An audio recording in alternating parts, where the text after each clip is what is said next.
You're working on an important project, deep in focus, when suddenly your phone rings. It's a friend who calls you often, never asking if you're free. You pick up and they start venting about their day without considering whether you have time to talk. It seems small, but something feels off. This is a boundary issue. Boundaries are the invisible lines that define how we interact with others. Without them, relationships can become draining and personal space can feel non-existent. Research shows that people with poor boundaries experience higher levels of stress and anxiety. A study published in Personality and Individual Differences found that individuals with difficulty asserting personal boundaries were more prone to emotional exhaustion and burnout in relationships and work settings. There are different types of boundaries, and they show up in everyday situations.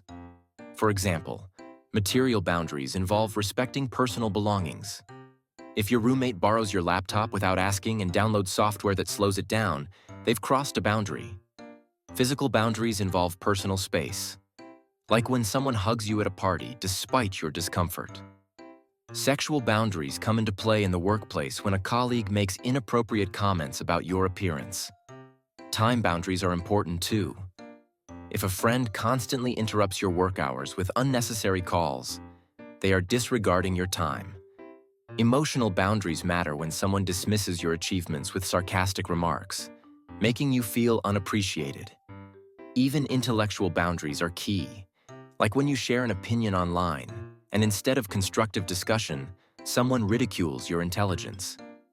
Studies in social psychology indicate that boundary violations in communication, such as unsolicited criticism or dismissing others' expertise, can lead to decreased self-esteem and increased feelings of social exclusion.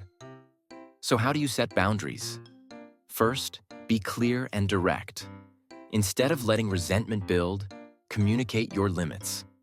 If a friend keeps calling during your work hours, say, "I can't talk right now, but I'm happy to catch up later." If someone invades your space, step back and let them know, "I'm not comfortable with hugs, but a handshake works for me." Another strategy is the dignity circle. Decide who gets access to different parts of your life. Not everyone deserves unrestricted entry. Healthy boundaries strengthen relationships by creating mutual respect, not distance. By setting boundaries, you're not being rude or difficult. You're taking control of your space and well-being. The next time someone oversteps, remember, you have the right to define how you engage with others. I hope you enjoyed this video. This is Mind Tactician. See you next time. Mind Tactician.